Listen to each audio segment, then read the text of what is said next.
야, 돈이 최고야. 돈만 있으면 다 해결된다고. 그렇게 단순하게 말하지 마.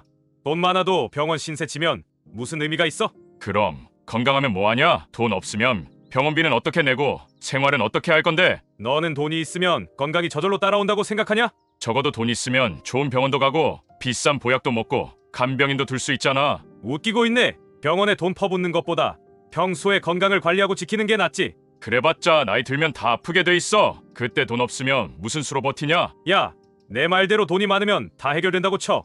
근데 돈 많은 노인들 중에 외롭게 사는 사람이 얼마나 많은 줄 알아? 혼자 밥 먹고 대화할 사람도 없고 결국 병원 침대에서 인생 끝나는 거야. 그래서 자식들한테 잘해야 한다니까. 결국 가족이 옆에 있어야지. 가족, 요즘 애들 얼마나 바쁜데. 자식들한테 기대지 마라. 늙으면 결국 혼자야. 그럼 너는 확신하냐? 자식들이 나이 들어서도 너 챙겨줄 거라고? 나는 자식한테 기대는 대신 건강하게 오래 살면서 내가 내 인생 책임질 거다. 그래, 그 자신감 10년 후에도 있을까? 그럼 네 말대로 나이 들어서 진짜 중요한 건 뭔데? 그걸 아직도 모르겠어. 그러니까 늙으면 다 후회하는 거야. 안녕하세요. 황혼의지혜입니다. 여러분은 나이 들수록 어떤 사람이 되고 싶으신가요? 부동산 부자인가요? 자녀가 모두 성공한 사람인가요? 아니면 높은 연금을 받는 사람일까요? 정말 그럴까요? 사실 사람들이 가장 부러워하는 사람들은 따로 있습니다. 그리고 그 사람들에게는 한 가지 공통점이 있습니다. 이 영상을 끝까지 보면 여러분이 상상했던 것과 전혀 다른 답을 얻게 될지도 모릅니다. 우리가 흔히 노후 걱정 없다라고 말하는 사람들. 그런데 그 중에서도 정말 부러운 사람들은 따로 있습니다. 그들은 자식들에게 의지하지 않아도 괜찮고 몸이 불편해도 우울해하지 않습니다. 그렇다면 도대체 그 사람들은 무엇이 다를까요? 오늘 이야기를 듣고 나면 여러분의 노후를 준비하는 방식이 완전히 달라질 수도 있습니다. 어쩌면 지금껏 가장 중요한 걸 놓치고 있었을지도 모릅니다. 이제부터 천천히 이야기를 들려드릴게요. 여러분은 어떻게 생각하시나요? 나이 들면 돈이 제일 중요하다고 생각하시나요? 아니면 건강이 우선이라고 생각하시나요? 여러분의 의견을 댓글로 남겨주세요. 어떤 선택이든 정답은 없습니다. 하지만 끝까지 보시면 이 문제를 둘러싼 더 깊은 이야기를 알게 될 겁니다. 그리고 구독과 좋아요를 눌러주시는 분들은 올해 안에 로또 당첨되실 거예요. 지금 바로 시작합니다. 여러분은 건강이 최고라는 말을 몇 번이나 들어보셨나요? 너무 뻔한 말 같죠? 젊었을 때는 그냥 잔소리처럼 들렸을지도 모릅니다. 하지만 나이가 들면 그 말이 단순한 교훈이 아니라 현실이라는 걸 깨닫게 됩니다. 돈이 많아도 자식들이 잘 돼도 건강을 잃는 순간 모든 게 무너집니다. 하지만 많은 사람들은 그 사실을 너무 늦게 깨닫습니다. 남씨도 그랬습니다. 올해 71살 남씨는 한때 건강 걱정 따위는 해본 적이 없는 사람이었습니다. 젊었을 때는 열심히 일했고 은퇴 후에도 연금이 꾸준히 들어와 경제적으로 크게 부족한 건 없었습니다. 자식들도 다 독립해 각자 자리 잡고 살았죠. 그래도 나는 노후 걱정 없이 사는 편이지. 하지만 60대 후반 몸이 조금씩 이상해지기 시작했습니다. 아침에 일어날 때마다 손이 저릿하고 무릎이 뻣뻣했습니다. 예전엔 벌떡 일어나 하루를 시작했는데 이제는 침대에 앉아 한참을 멍하니 있어야 했습니다. 어깨도 자꾸 결렸고 가끔은 다리에 힘이 풀리기도 했습니다. 나이가 드니 별 수 없네. 그렇게 넘겼습니다. 그러던 어느 날 친구들과 점심을 먹으러 갔습니다. 고기를 먹으려고 젓가락을 들었는데 손이 덜덜 떨렸습니다. 겨우 고기를 집어 입으로 가져가려는데 젓가락에서 미끄러져 접시로 떨어졌습니다. 왜 이러지? 당황스러웠지만 웃으며 넘겼습니다. 그런데 그날 이후로 이런 일이 자꾸 생겼습니다. 물을 따르려다 컵을 쏟고 양치질을 하려다 칫솔을 떨어뜨리고 가끔은 계단을 오를 때 다리가 풀려 주저앉기도 했습니다. 조금만 걸어도 숨이 차고 가끔은 어지러워서 벽을 짚고 서 있어야 했습니다. 뭔가 이상하다. 이제는 그냥 나이가 들어서 그렇다고 넘길 수가 없었습니다. 병원에 가야겠다고 생각했습니다. 검사 결과를 듣는 순간 남씨는 머리가 멍해졌습니다. 의사의 설명은 간단했지만 충격적이었습니다. 당뇨 수치가 위험할 정도로 높았습니다. 혈압도 조절이 안 되고 있었고 관절염도 꽤 진행된 상태였습니다. 남씨는 이해가 되지 않았습니다. 나는 심하게 아픈 것도 아닌데. 하지만 의사는 단호했습니다. 지금부터 관리하지 않으면 몇 년 안에 제대로 걷지도 못할 수도 있다고 했습니다. 그 말을 듣는 순간 남씨는 온몸이 얼어붙는 것 같았습니다. 내가 걷지도 못하게 된다고. 그날 이후 남씨의 일상은 완전히 달라졌습니다. 이제는 병원에 가는 게 익숙해졌고 매일 아침 약을 챙겨 먹는 것이 하루의 시작이 되었습니다. 혈압약, 당뇨약, 관절약, 처음에는 몇 개 안 되던 약 봉지가 점점 늘어나더니 이제는 약 없이는 하루도 못 버티게 되었습니다. 병원 대기실에서 한참을 기다리는 것도 익숙해졌습니다. 이제는 혼자서 먼 곳까지 가는 것도 힘들었습니다. 걷는 게 불편해지면서 가까운 마트에 가는 것도 부담스러웠습니다. 예전에는 아무렇지 않게 다녔던 길이 어느새 낯설고 멀게만 느껴졌습니다. 이게 내 노후였나? 친구들과의 모임도 변했습니다. 예전에는 여행 이야기, 맛있는 음식 이야기로 웃으며 시간을 보냈는데 이제는 대화의 절반이 병원과 약 이야기였습니다. 누구는 허리 디스크 수술을 했고 누구는 혈압이 올라서 약을 바꿨고 누구는 무릎이 아파서 이제 장거리 이동은 못한다고 했습니다. 남씨도 자연스럽게 그 대화 속에 끼게 되었습니다. 나도 이번에 병원 갔는데 의사가 그러더라. 지금 상태로 가면 몇 년 후엔 못 걸을 수도 있다고. 그 말을 하면서도 남씨는 실감이 나지 않았습니다. 노후 준비를 한다고 했고 경제적으로도 큰 걱정이 없었는데 정작 가장 중요한 걸 놓치고 있었다는 걸 이제야 깨달았습니다. 건강을 잃으니 하고 싶은 게 있어도 할 수 없었습니다. 여행을 가고 싶어도 오래 걷는 게 힘들고 손주들과 놀아주고 싶어도 무릎이 버티질 못했습니다. 먹고 싶은 음식이 있어도 당뇨와 혈압 때문에 조심해야 했습니다. 돈이 있어도 건강이 없으면 아무 소용이 없구나. 남씨는 그제야 깨달았습니다. 하지만 이미 늦었습니다. 그렇다면 반대로 건강을 지켜온 사람들은 어떻게 살고 있을까요? 남씨처럼 병원을 전전하며 하루를 보내는 게 아니라 여전히 활기차게 움직이고 원하는 걸 자유롭게 하며 사는 사람들, 나이 들어서도 병원이 아닌 공원에서 아침을 시작하고 한숨이 아니라 웃음이 먼저 나오는 삶을 사는 사람들, 그들의 노후는 대체 무엇이 다를까요? 이제 건강한 노후를 사는 사람들은 어떤 삶을 살고 있는지 이야기해 보겠습니다. 남씨는 후회했습니다. 건강을 잃고 나서야 건강이 전부였다는 걸 깨달았습니다. 하지만 후회한다고 되돌릴 수는 없었습니다. 병원에서 보내는 시간이 길어질수록 그때라도 시작했더라면 어땠을까 하는 생각이 머릿속을 떠나지 않았습니다.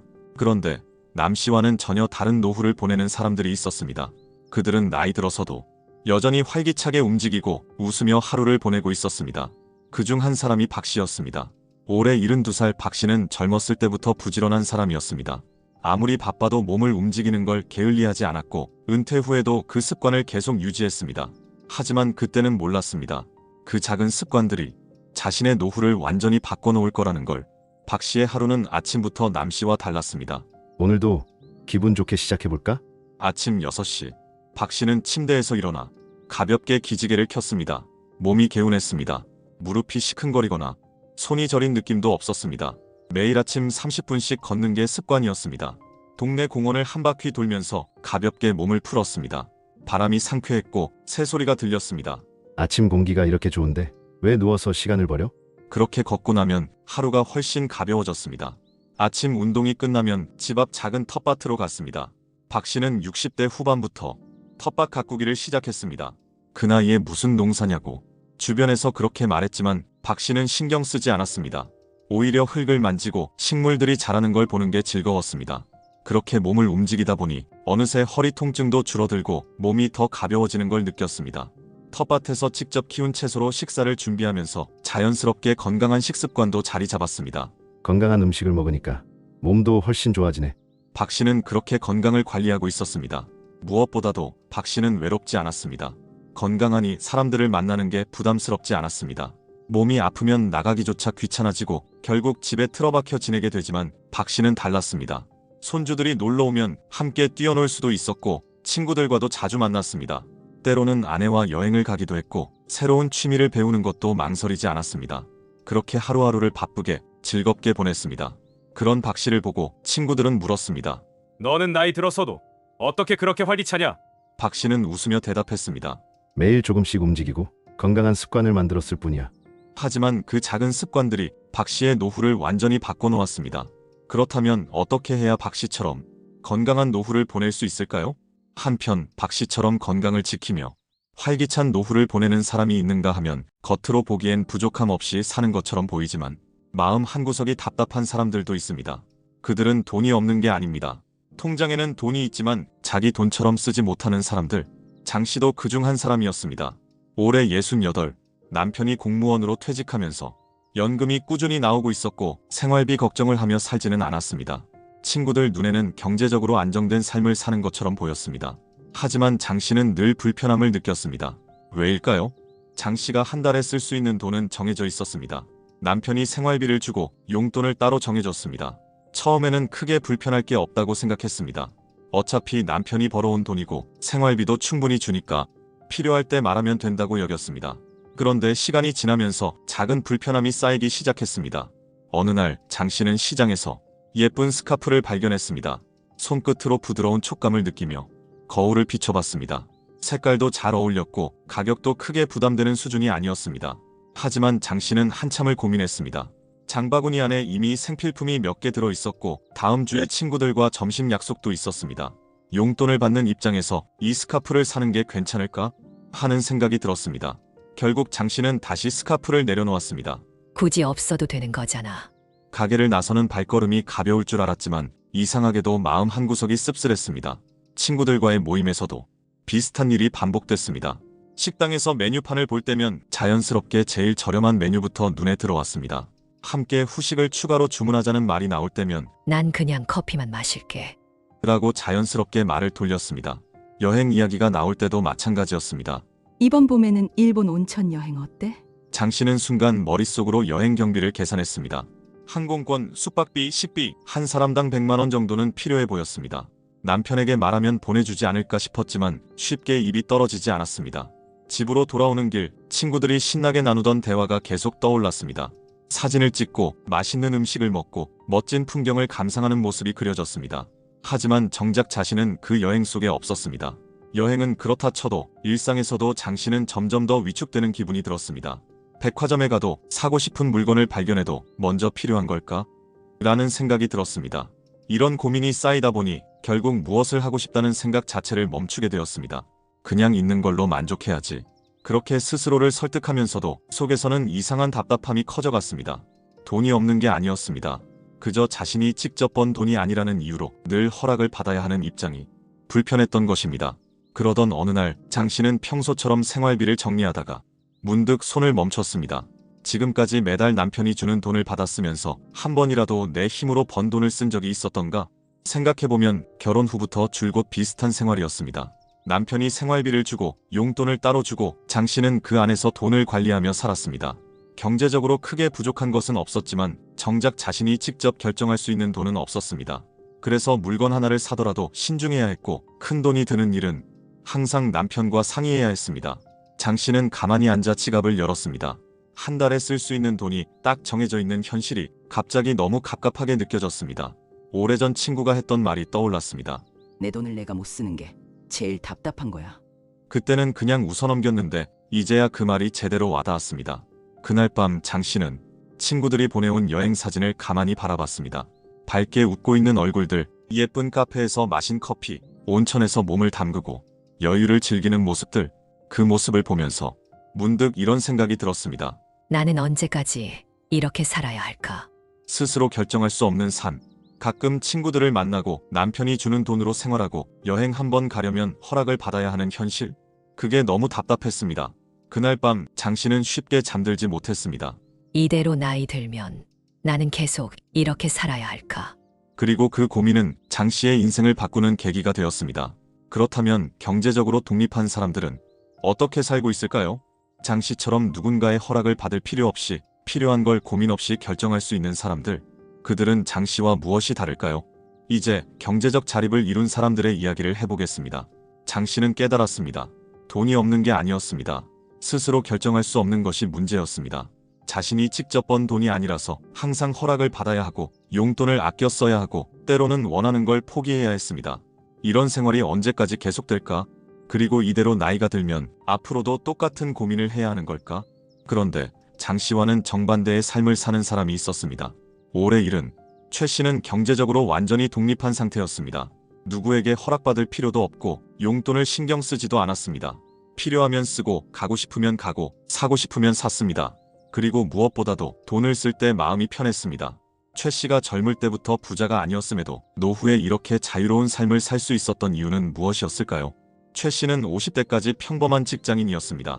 남편과 맞벌이를 하면서 아이들을 키우고 매달 나오는 월급으로 생활했습니다. 다른 사람들처럼 은퇴하면 연금으로 살겠거니 하고 막연하게 생각했습니다. 그런데 50대 중반쯤 주변에서 은퇴한 사람들의 현실을 보면서 생각이 달라졌습니다. 연금을 받지만 생활비로 빠져나가는 돈이 많았고 결국 남편에게 의존해서 사는 여성들이 많았습니다. 친구들 중에도 나도 뭘 좀 해볼걸? 하며 후회하는 사람들이 늘어났습니다. 그때 최 씨는 결심했습니다. 노후를 남편에게만 맡겨둘 수 없다. 그렇다고 갑자기 큰 돈을 벌 수 있는 것도 아니었기에 작은 것부터 시작해보기로 했습니다. 가장 먼저 한 건 작은 장사를 시작한 것이었습니다. 평소에 손재주가 좋았던 최 씨는 집에서 반찬을 만들어 팔아보기로 했습니다. 처음에는 동네 지인들에게 나눠주다가 입소문이 나면서 주문이 들어오기 시작했습니다. 전업주부로만 살다 보면 한 달에 몇십만 원이라도 직접 번다는 게 쉽지 않은 일입니다. 하지만 최 씨는 그 돈이 단순한 수입을 넘어 자신감을 갖게 해준다는 걸 깨달았습니다. 그리고 몇 년 뒤 본격적으로 작은 반찬 가게를 열었습니다. 큰 돈을 번 건 아니었지만 꾸준히 일하면서 자신만의 경제적 기반을 만들어 나갔습니다. 무엇보다도 남편이 주는 생활비로 사는 게 아니라 내가 직접 돈을 벌고 있다는 사실이 중요했습니다. 나이가 들수록 최 씨는 경제적 독립이 주는 자유를 더욱 실감하게 됐습니다. 필요한 걸 살 때 눈치 볼 필요가 없었고 친구들과 여행을 가는 것도 부담이 되지 않았습니다. 건강을 위해 운동기구를 사는 것도 취미 생활을 위해 무언가를 배우는 것도 스스로 결정하고 행동할 수 있다는 게 너무나 당연한 일이 되었습니다. 어떤 날은 평일 낮에 한적한 카페에서 커피를 마시며 책을 읽었습니다. 시간에 쫓길 필요도 없었고 누구에게 허락을 받을 필요도 없었습니다. 그런데 가끔 주변에서 이런 말을 듣기도 했습니다. 당신은 돈이 있으니까 그런 여유를 부리는 거지. 하지만 최 씨는 알았습니다. 경제적 독립은 돈이 많고 저금의 문제가 아니다. 오히려 돈을 어떻게 쓰느냐, 그리고 그 돈을 벌 수 있는 능력이 있느냐의 문제였습니다. 처음부터 큰 돈을 벌 필요는 없었습니다.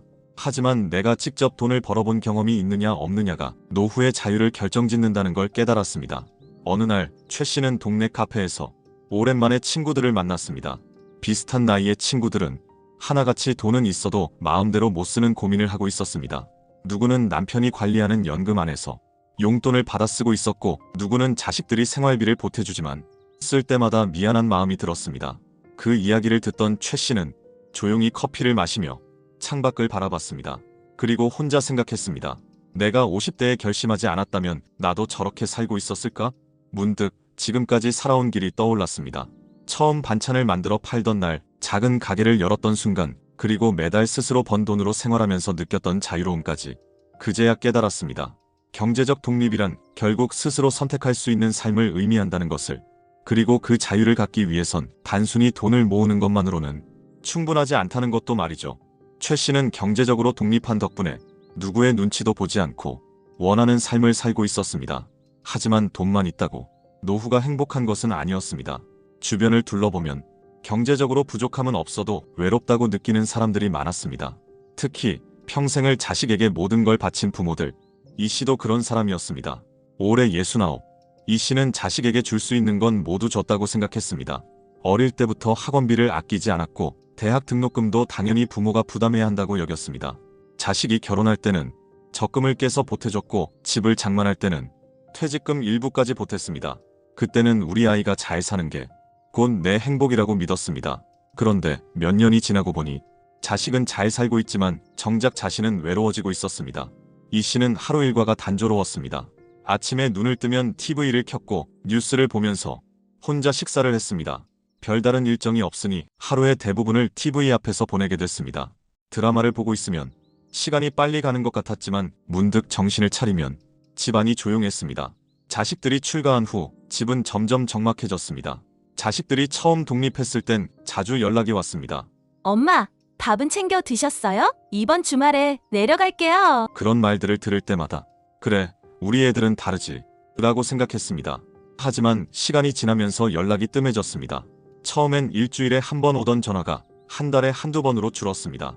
자식들은 지금 바빠서 이따가 전화한다고 말하곤 했습니다. 그리고 그 이따가는 오지 않는 날이 많았습니다. 자식이 연락을 하지 않는 날이면 이 씨는 괜히 휴대폰을 만지작거렸습니다. 문자 한 통이라도 와 있지 않을까 싶어서 여러 번 화면을 켜봤습니다. 하지만 아무런 알림도 없었습니다. 다들 바쁘니까 그렇겠지. 그렇게 생각하며 애써 서운한 마음을 누르려 했습니다. 하지만 문득 이런 생각이 들었습니다. 나는 평생 이 아이들을 위해 살아왔는데 결국 이렇게 혼자 남는 건가? 이 씨는 남편과도 대화가 거의 없었습니다.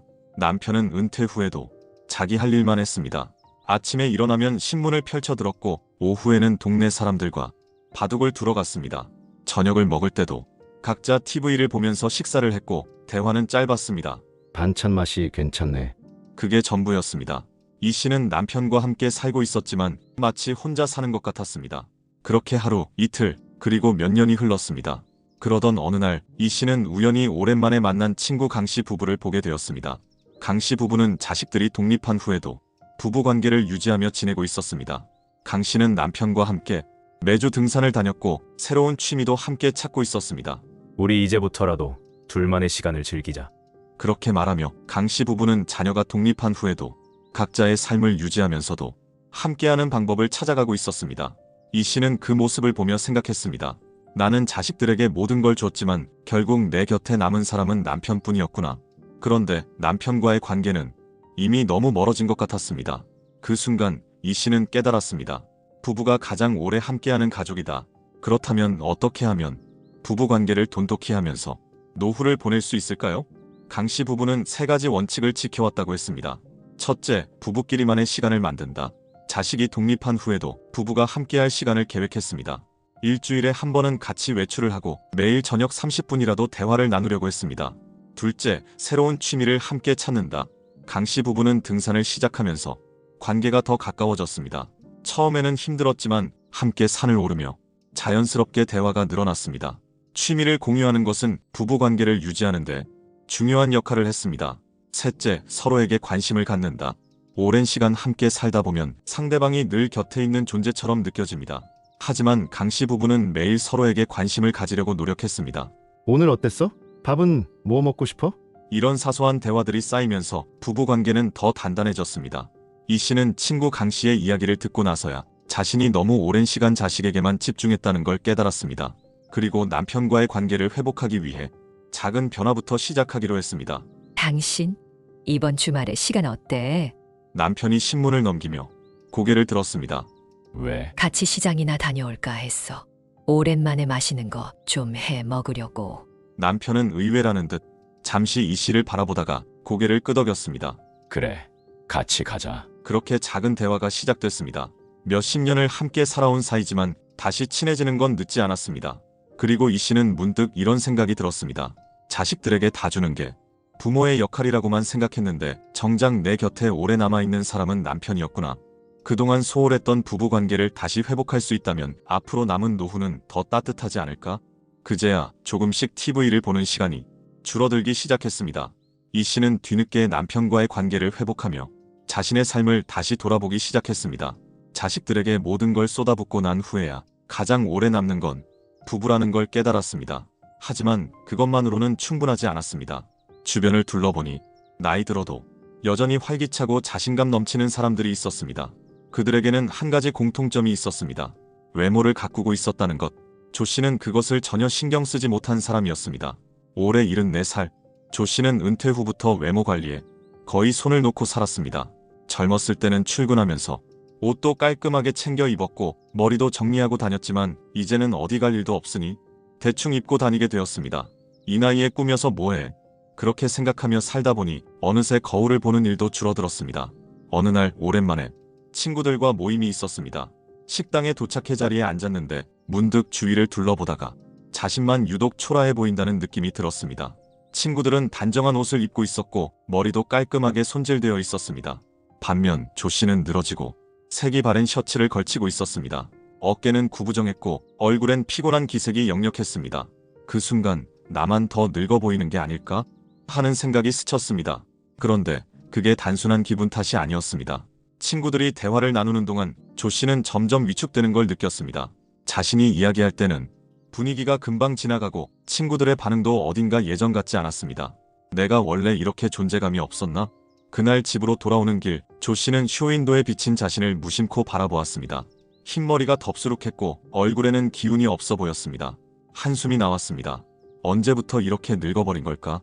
사실 외모는 단순한 꾸밈의 문제가 아니었습니다. 조 씨가 위축된 건 자신감이 떨어졌기 때문이었습니다. 예전에는 당당하게 말하고 행동하던 사람이었는데 어느새 거울도 잘 보지 않게 되고 옷도 대충 걸쳐 입으며 살아왔습니다. 자신을 돌보지 않다 보니 자연스럽게 사회적인 관계에서도 위축되기 시작했던 것입니다. 그런데 조 씨와는 정반대로 나이보다 훨씬 젊어 보이는 사람이 있었습니다. 올해 일은 신 씨는 늘 단정한 모습이었습니다. 누구보다 활기차고 사람들과의 관계에서도 당당한 모습을 보였습니다. 조 씨는 신 씨가 젊었을 때부터 원래 그랬겠지 라고 생각했지만 사실 신 씨도 한때는 조 씨와 비슷한 고민을 했던 사람이었습니다. 하지만 작은 노력들을 꾸준히 실천하면서 변화가 찾아왔습니다. 첫째, 신 씨는 매일 간단한 스트레칭과 근력 운동을 했습니다. 그는 자세가 곧 나이를 말해준다고 생각했습니다. 그래서 하루 10분이라도 어깨를 펴고 가슴을 열어주는 스트레칭을 하고 의자에서 가볍게 일어났다 앉는 스쿼트 동작을 반복하며 다리 힘을 유지하려고 했습니다. 이 습관 덕분에 걸음걸이가 당당해지고 몸의 움직임이 훨씬 젊어 보이게 되었습니다. 둘째, 단정한 옷차림을 유지했습니다. 화려하게 꾸미는 게 아니라 깔끔한 셔츠와 잘 맞는 바지를 입는 것만으로도 인상이 달라졌습니다. 어떤 날은 그냥 편한 옷을 입고 나갈까 싶다가도 내가 나를 대하는 태도가 결국 남들이 나를 대하는 태도로 이어진다는 생각에 조금 더 신경을 썼습니다. 그렇게 하다 보니 자연스럽게 사람들의 대우도 달라졌습니다. 셋째, 기본적인 피부 관리를 유지했습니다. 신 씨는 비싼 화장품을 쓰지 않았습니다. 하지만 매일 아침, 저녁으로 가볍게 얼굴을 씻고 보습제를 바르는 습관을 지켰습니다. 겨울철에는 손이 거칠어지지 않도록 로션을 발랐고 입술이 갈라지지 않도록 챙기는 것만으로도 인상이 한결 건강해 보였습니다. 사람들은 말합니다. 나이 들면 자연스럽게 늙는 거지 뭐. 하지만 그 작은 차이가 5년, 10년 뒤에는 큰 차이를 만든다는 걸 신 씨는 알고 있었습니다. 조 씨는 문득 궁금해졌습니다. 나도 지금부터라도 바꾸면 달라질까? 그리고 오랜만에 거울을 들여다보았습니다. 그동안 무심코 지나쳤던 얼굴, 둥글게 말린 어깨, 대충 입고 다니던 옷, 모든 것이 한눈에 들어왔습니다. 그날 조 씨는 오래된 옷들 중 몇 벌을 정리하고 깔끔한 셔츠를 하나 꺼내 걸쳤습니다. 어깨를 펴고 허리를 세우고 거울을 다시 보았습니다. 아직 어색했지만 확실한 변화가 느껴졌습니다. 외모 관리는 단순한 꾸밈이 아니라 나를 존중하는 방법이구나. 그제야 알았습니다. 외모를 가꾼다는 건 남에게 잘 보이려는 게 아니라 스스로를 소중히 여기는 마음에서 시작된다는 것을 조 씨는 결심했습니다. 지금부터라도 조금씩 변화해보자. 그 작은 변화가 조 씨의 삶을 어떻게 바꾸어 놓을지 아직은 알 수 없었습니다. 하지만 한 가지는 확실했습니다. 이제 더 이상 거울을 피하지 않아도 된다는 것. 조 씨는 자신의 모습을 돌아보며 변화를 시작했습니다. 거울을 보고 어깨를 펴고 단정한 옷을 입는 것만으로도 기분이 달라진다는 걸 깨달았습니다. 그리고 주변을 둘러보니 여전히 활기차게 사는 사람들이 있었습니다. 그들에게는 또 하나의 공통점이 있었습니다. 매일 할 일이 있었다는 것. 하지만 그와 정반대로 살아가는 사람도 있었습니다. 올해 73인 문 씨는 은퇴 후 할 일이 없었습니다.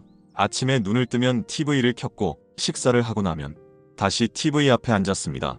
출근할 때는 하루라도 쉬고 싶었는데 막상 시간이 많아지니 오늘 하루를 어떻게 보내야 하지? 하는 고민이 생겼습니다. TV를 켜면 시간은 금방 갔습니다. 뉴스를 보고 드라마를 보고 또 뉴스 재방송을 보고 몇 시간이 훌쩍 지나가면 점심을 먹었고 다시 TV 앞에 앉았습니다. 이렇게 쉬는 것도 나쁘지 않네. 그렇게 생각했지만 시간이 흐를수록 몸이 무거워지고 피곤한 느낌이 들었습니다. 집 안에서만 생활하다 보니 움직일 일도 거의 없었습니다. 오늘은 잠깐이라도 산책을 해볼까? 그렇게 생각했지만 막상 나갈 준비를 하려니 귀찮아졌습니다. 내일 하지 뭐. 그렇게 하루를 넘기다 보니 집 밖으로 나가는 일 자체가 점점 줄어들었습니다. 퇴직 후에도 친구들과 자주 만나겠다고 생각했지만 현실은 달랐습니다. 직장 동료들은 각자 생활이 바빠졌습니다. 누군가는 손주를 돌보느라 시간이 없었고 누군가는 건강이 나빠져 외출을 잘하지 않았습니다.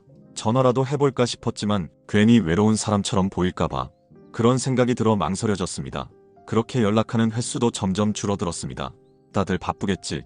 그렇게 생각하며 스스로를 위로했지만 언젠가부터 연락을 기다리지도 않게 됐습니다. 그렇게 시간이 지나면서 문 씨는 점점 더 사람들과 멀어지고 있었습니다. 어느 날 문 씨는 거울을 보았습니다. 어깨가 구부정했고 얼굴에는 생기가 없었습니다. 내가 이렇게 변했나? 퇴직한 지 1년 남짓. 그 사이에 자신이 이렇게 변했다는 걸 문 씨는 그제야 깨달았습니다. 이러면 안 되겠다. 하지만 막상 뭔가를 하려니 무엇부터 시작해야 할지 막막했습니다. 이 나이에 새로운 걸 배운다는 게 가능할까? 다들 바쁜데 나 혼자 뭘 한다고 달라질까? 그렇게 고민만 하다가 결국 다시 TV 앞에 앉았습니다. 시간은 계속 흘러가고 있었습니다. 문 씨는 시간이 남아도는 것 같지만 사실은 의미 없이 흘러가고 있는 게 아닐까? 하는 생각이 들었습니다. 그런데 문 씨와는 정반대로 나이가 들어도 활기차게 사는 사람들이 있었습니다. 그들은 매일 할 일이 있었고 새로운 도전을 하고 있었고 무엇보다도 삶의 의미를 찾아가고 있었습니다. 그리고 문 씨는 깨달았습니다. 할 일이 없으면 늙는 거다. 문 씨는 시간이 지날수록 느꼈습니다. 아무것도 하지 않으면 삶이 점점 흐려지는구나. 하루하루가 희미하게 흘러갔습니다. 이대로 나이 들어가는 게 맞는 걸까? 그렇다고 갑자기 뭘 해야 할지 막막했습니다. 이 나이에 새로운 걸 시작할 수 있을까? 그런데 문 씨와는 전혀 다른 삶을 사는 사람이 있었습니다. 올해 71. 노 씨는 여전히 활기찬 하루를 보내고 있었습니다. 그에게는 시간이 남아돌지 않았습니다. 할 일이 많았기 때문이었습니다. 노 씨도 한때 문 씨와 비슷한 고민을 했습니다. 퇴직 후 처음에는 여유로운 시간이 반가웠습니다. 출근할 필요도 없고 아침마다 서두르지 않아도 되고 마음 편히 쉬는 게 좋았습니다. 하지만 몇 개월이 지나자 이렇게 시간을 보내는 게 맞는 걸까? 하는 생각이 들었습니다. 친구들도 각자 바빠서 자주 만나지 못했고 하루 종일 TV를 보다 보면 문득 내가 이렇게 시간을 흘려보내도 되나? 하는 걱정이 들었습니다. 그렇게 몇 달을 보내다가 노 씨는 결심했습니다. 뭐라도 해보자. 그게 아니면 지금과 다를 게 없을 테니까요. 처음 도전한 건 그림 그리기였습니다. 사실 노 씨는 한 번도 그림을 배운 적이 없었습니다. 퇴직 후 우연히 동네 문화센터에서 초보자를 위한 수채화 클래스가 있다는 걸 알게 됐습니다. 이 나이에 무슨 그림이야? 그렇게 생각했지만 한편으로는 한 번쯤 해봐도 괜찮지 않을까? 하는 마음도 들었습니다. 그래서 그냥 등록해보기로 했습니다. 첫 수업날 노 씨는 조금 긴장된 마음으로 강의실에 들어갔습니다. 의외로 비슷한 연령대의 사람들이 많았습니다. 다들 처음이라 어색했지만 어차피 잘하려고 온 게 아니라 즐기려고 온 거니까요. 강사의 이 한마디에 긴장이 조금 풀렸습니다. 붓을 들어서 물감을 찍고 종이에 색을 올렸습니다. 처음엔 손이 어색했지만 어느 순간 집중하고 있는 자신을 발견했습니다. 오랜만에 뭔가를 배우는 기분이 이렇게 좋을 줄이야. 수업이 끝나고 나니 1시간 반이 순식간에 지나가 있었습니다. 그림을 배우면서 노 씨의 하루가 달라졌습니다. 일주일에 2번은 수업을 들으러 갔고 나머지 날에는 집에서 연습을 하며 시간을 보냈습니다. 창밖 풍경을 그려보기도 하고 인터넷에서 그림 강의를 찾아보며 따라하기도 했습니다.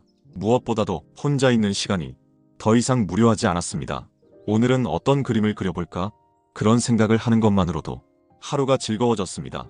그리고 뜻밖의 변화가 생겼습니다. 같은 수업을 듣는 사람들과 자연스럽게 이야기를 나누게 되면서 새로운 친구들이 생겼습니다. 처음에는 그림이 어렵네요. 같은 짧은 대화였지만 서로 작품을 칭찬해주고 연습한 걸 공유하면서 친해졌습니다. 그렇게 알게 된 사람들과 전시회에 가고 카페에서 그림 이야기를 나누면서 자연스럽게 새로운 관계가 만들어졌습니다. 언제부턴가 혼자 있는 시간이 두렵지 않았습니다. 그리고 깨달았습니다. 취미를 가진다는 건 단순히 시간을 보내는 게 아니라 새로운 관계와 즐거움을 만들어가는 일이구나.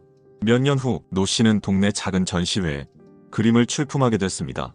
처음 수업을 들으러 갔던 날을 떠올려 보면 이렇게까지 하게 될 줄은 몰랐습니다. 하지만 천천히 배우고 즐기는 동안 삶은 자연스럽게 바뀌어 있었습니다. 예전에는 하루가 너무 길게 느껴졌지만 이제는 시간이 부족하다는 말을 할 정도였습니다. 노 씨는 문득 생각했습니다. 그때 그냥 TV 앞에만 앉아 있었다면 나는 지금 어떤 모습이었을까? 그런 생각을 하면 새삼 그림을 시작하길 잘했다는 생각이 들었습니다. 이제는 내일이 기다려진다. 사람들은 취미를 찾기가 어렵다고 말합니다. 노 씨도 처음엔 막막했습니다. 그런데 생각해보면 너무 거창하게 생각할 필요는 없었습니다. 처음부터 잘하려고 할 필요도 없었고 굳이 대단한 걸 할 필요도 없었습니다. 뭔가 하나만 해보자. 그 시작이 생각보다 많은 걸 바꿔놓았습니다. 노 씨는 문득 깨달았습니다. 나이는 숫자일 뿐이라고 하지만 그 숫자가 의미 있는 건 결국 내가 뭘 하느냐에 달려있다. 그리고 문 씨도 알게 되었습니다. 나는 아직 늦지 않았다. 노 씨는 어느새 새로운 일상을 즐기고 있었습니다.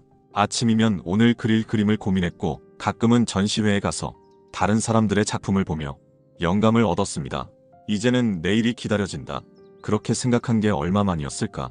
예전처럼 시간이 남아도는 것이 아니라 하고 싶은 일이 많아 시간이 부족하다고 느껴질 정도였습니다.